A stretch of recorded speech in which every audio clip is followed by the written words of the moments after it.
YS Bharatamma గారిని కానీ ఎన్నిసార్లు మీ నోటి మాటలతో ఇబ్బంది పెట్టారు? ఆ విషయం మీకు గుర్తులేదా? మీకు గుర్తు లేకపోయినా అనిత గారు మాకు గుర్తుంది. ఒక్కసారి చూద్దామా మీరు మాట్లాడిన అందమైన రాజభాష అని మీరు అనుకుంటున్నారే, ఆ భాషను ఒకసారి విందామా మనం? విజయలక్ష్మి గారిని ఏమని పిలుస్తారమ్మా? అందరూను విజయమ్మ. భారతిరెడ్డి గారిని భారతమ్మ. విజయమ్మ గారిని విజయమ్మ అని పిలుస్తారు, భారతిరెడ్డి గారిని భారతమ్మ పిలుస్తారు. మరి వీళ్ళ అమ్మ అని పిలిచిన భారతమ్మ అని పిలిచిన వాళ్ళకి వీళ్ళ నాన్నలకి ఏమవుతాడో ఒక్కసారి మనం కూడా ఆలోచన చేసుకోవాలి. అంటే నేను ఒక మాట అన్న, తనకంటుకున్న బురదని 10 మందికి అంటించాలని కొన్ని జంతువులు ప్రయత్నం చేస్తూ ఉంటాయి. అలాగే యాస్టీస్ జగన్మోహన్ రెడ్డి గారు కూడా అదే పని చేస్తున్నారు.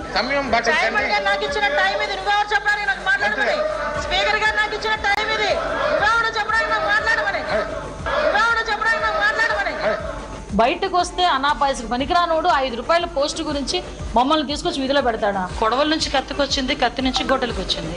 ఇప్పుడు గొడ్డలి పట్టి కాక ఇంకేమంటాం? ఈరోజు ఎక్కడో బెంగళూరులో కూర్చొని లిటరల్లీ చెప్పాలంటే పులిహోర కబుర్లు మాట్లాడుతున్నాడు. నా దగ్గరికి వచ్చే ధైర్యం అయితే వైఎస్ఆర్సీపీలో ఎవరికీ లేదు, ఎవరికీ లేదు. ఈ రోజే మా వాళ్ళు అన్నారు, ఈ లండన్ మందులు మానేసి మెడికల్ కాలేజీల గురించి మాట్లాడుతున్నాడండి అని.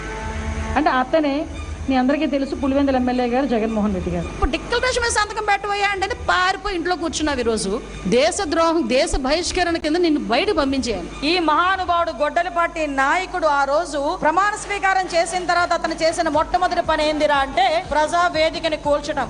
ఎంత సైకో కాకపోతే అదే ప్రజావేదికలో కూర్చుంటాడంట, అదే ప్రజావేదికలో ఐఏఎస్ ఆఫీసర్లతో మీటింగ్ పెడతాడంట, బయటకు వచ్చి దీన్ని కూల్చేయండి అని చెప్పాడంటే ఆ రోజు నుంచి సైకో పరిపాలన కొనసాగింది అని చెప్పడానికి అది మొట్టమొదటి ఉదాహరణగా మనం భావించవచ్చు. ఇదా భాష మాట్లాడాల్సింది? ఒక మహిళగా, ఒక రాష్ట్ర హోంమంత్రిగా, ఒక బాధ్యతాయుతమైన పదవిలో మీరున్నప్పుడు మీ నోటిలోంచి వచ్చే ఒక్కొక్క మాట ఎంత హుందాగా ఉండాలి, ఎంత రాజసంగా ఉండాలి. అది రాజసం అనేది మనలో ఉండాలి ఫస్ట్, ఆ తర్వాత అది మన మాటల్లో కనిపిస్తుంది. ఇది మీరు మీరేంటో మీ మాటల్లో చాలా స్పష్టంగా అర్థమవుతుంది.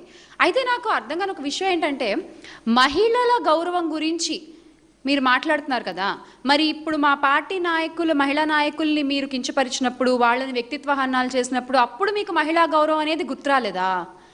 అప్పుడు టీడీపీ మహిళా కమిషన్లన్నీ ఎక్కడికి వెళ్ళిపోతాయి? నిద్రపోతాయా? అప్పుడు బయటకు వచ్చి మాట్లాడరా? లేకపోతే మహిళా గౌరవం అనేది ఓన్లీ టీడీపీలో ఉన్న మహిళలకి మాత్రమే వర్తిస్తుందా? వైఎస్ఆర్సీపీలో ఉండే మహిళలకి మహిళా గౌరవం వర్తించదా అని మీరు అనుకుంటున్నారా?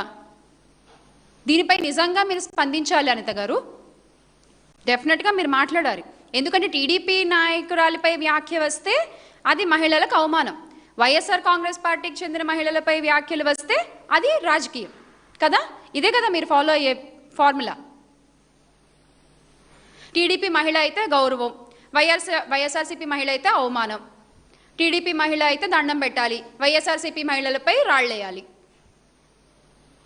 టీడీపీలో ఉండే మహిళలందరూ దేవతలు, వైఎస్ఆర్సీపీ మహిళలందరూ వ్యక్తిత్వ హననాలు చేస్తూ మన వాళ్ళని కించపరుస్తూ ఎంత దారుణంగా మాట్లాడాలో అంత దారుణంగా మాట్లాడేయాలి. ఇదేగా మీరు మీ టీంకి ఇచ్చేటువంటి ట్రైనింగ్. మీ యొక్క పచ్చ మీడియాలో కావచ్చు, మీ యొక్క ఐటీడీపీలో కావచ్చు, మీ సోషల్ మీడియా ఛానల్స్లో కావచ్చు, ఇలాగే కదా మీరు ఆపరేట్ చేస్తున్నారు మొత్తం.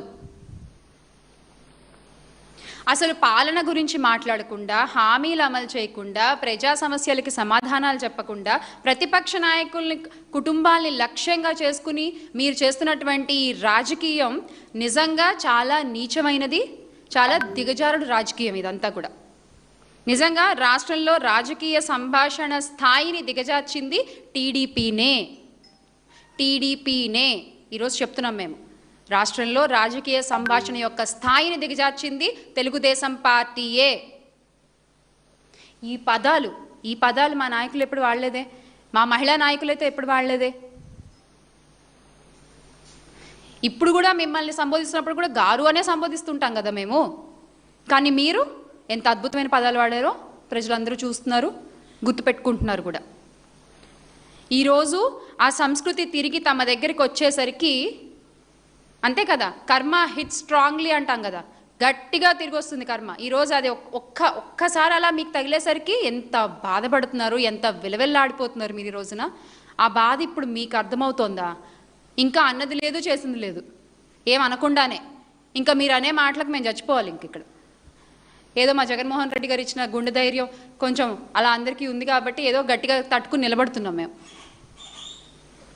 అసలు హోంమంత్రి గారు సమాధానం చెప్పాల్సింది ఏంటంటే, రాష్ట్రంలో మహిళలపై నేరాలు తగ్గాయా, అత్యాచారాలు తగ్గాయా, వేధింపులు తగ్గాయా, సోషల్ మీడియాలో మహిళలపై దాడులు తగ్గాయా, చట్ట వ్యవస్థ మెరుగుపడిందా? వీటికి మీరు సమాధానం చెప్పండి. వీటి గురించి మాట్లాడకుండా, వీటికి సమాధానం చెప్పకుండా రాజకీయ వివాదాలతో నన్నేదో అనేసారు బాబోయ్ అంటూ ప్రజల దృష్టిని మళ్లించాలనుకునే ప్రయత్నాలు మాత్రం చేయొద్దు. డైవర్షన్ పాలిటిక్స్ అని ప్రజలందరికీ అర్థమైపోయింది. హోంమంత్రి బాధ్యత మహిళల భద్రతని కాపాడటం, ప్రతిపక్షంపై రాజకీయ వ్యాఖ్యలు చేయడం కాదు. నిజంగా మీకంత చిత్తశుద్ధి ఉంటే మీ పదవికి మీరు న్యాయం చేయండి. లేకపోతే రెడీగా ఉన్నారు మా పీపీపీ గారు, సంవత్సరం క్రితమే చెప్పారు ఆయన, ఒకవేళ హోంమంత్రి గారు పనిచేయలేకపోతే నేను చేస్తాను ఆ శాఖ అని చెప్పి. జాగ్రత్త, మీ పదవిని ముందు మీరు కాపాడుకోండి.